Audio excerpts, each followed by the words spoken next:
Hey, Alli, congratulations. I want to ask you something not exactly about the match, but when I saw the video of today when it was announced that Madison was Player of the Year and Craig was Coach of the Year, saw some emotion from the two of them that we normally don't get to see very much. Did it surprise you how emotional they got when they heard about that?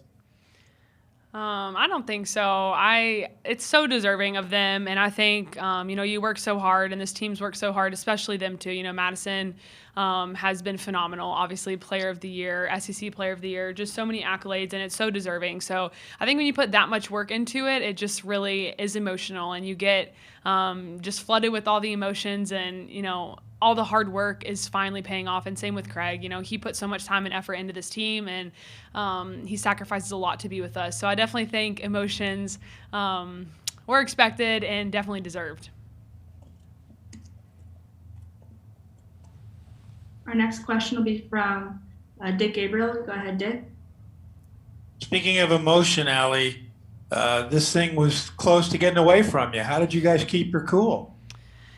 Yeah, I think just keeping composure, and we talk all the time about just focusing on the next point. We were down, I think, 12-17 at one point when I looked, and then 22-16 maybe. So it kind of, they always had the lead a little bit in the second set, and or excuse me, the third set. And so we were really just focused on, okay, how can we focus on getting 13? Now, how can we focus on 14? And so it really was a big jump for us, but I think it was so important for us to kind of be pushed. We went into that fourth set knowing, okay, we have the confidence now that we can overcome big leads. We can overcome anything with this group. We knew that coming in, but really being pushed and being forced to kind of step out of our comfort zone, not knowing like, okay, well, they could win this set and now we're down 2-1. So, it really just makes you, like I said, step out of that comfort zone and kind of lean into your team. So tons of emotion, and just I think it really just was a moment where we could build confidence with each other.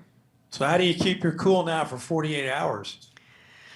I don't want to keep my cool. I'm stoked right now. Kind of just ride the wave for a little bit, and then tomorrow we're gonna get down into it. Kind of tonight we're gonna watch this match, and then tomorrow we're gonna do our scouting, do our homework. Keep up with our bodies, make sure we're getting sleep, recovery, all those things. But yeah, just doing what we've done the whole time. This whole trip, it was a business trip, and we're here to take home the trophy at the end of it. And the end is in sight. So we're just gonna keep our eyes focused on that and know that we're so close, and just keep doing what we're doing. The next question will be from Hunter Mitchell. Go ahead, Hunter. Alli, you guys had a match earlier this year where you all had won the first set against Florida, had a big lead late in the second set, and Florida came back and won that set, and then eventually won the match. And tonight, the same kind of thing happened here against Washington. What did you guys learn from that match to then, put into this match and not let that happen again on the biggest stage?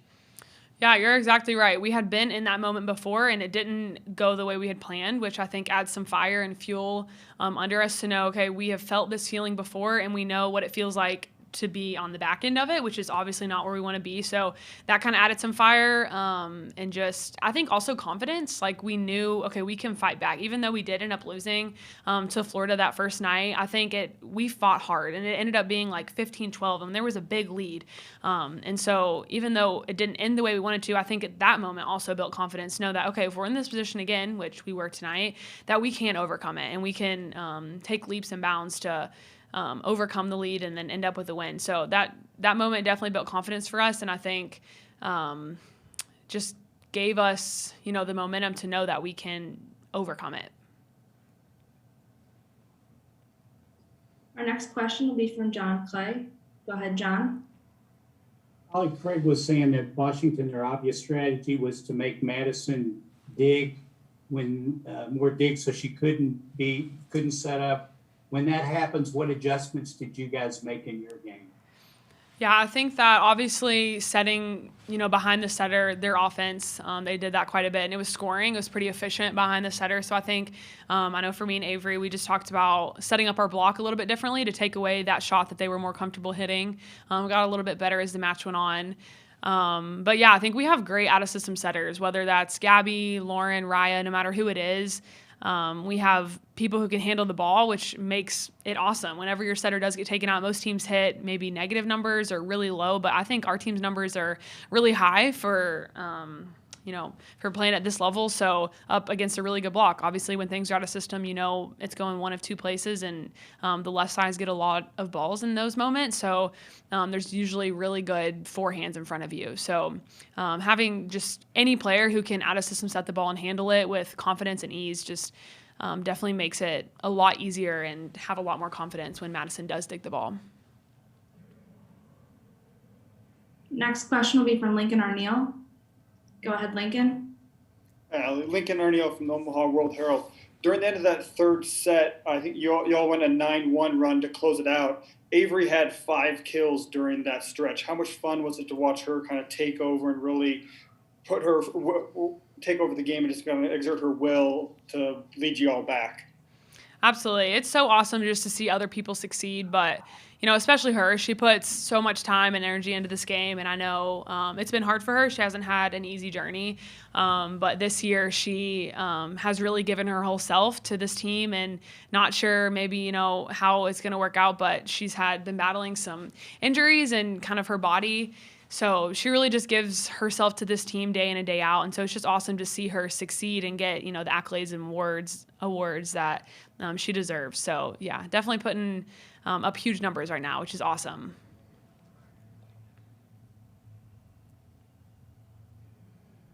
Our final question will be from Larry Vaught. Go ahead, Larry. Hey, Alli, I know you said you were already stoked right now.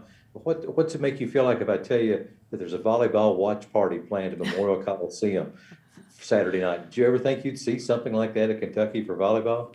It's crazy. That's so awesome. And I'm just so thrilled that people, I say it all the time. I've been saying it a lot these last few weeks, or I guess this last week, but heads are turning. And that's so cool to be a part of something that, not only for Kentucky, but for women's sports and just our program in general, that people are noticing. And I think that's awesome that people are really starting to buy in and see that volleyball, one, is an amazing sport, but these girls on the court are even cooler and even more special. So that's awesome. And I'm so happy and just thrilled and honored that there are people who are taking time to support us, tune in, and really pay attention to our team, because they're awesome and gonna keep making history.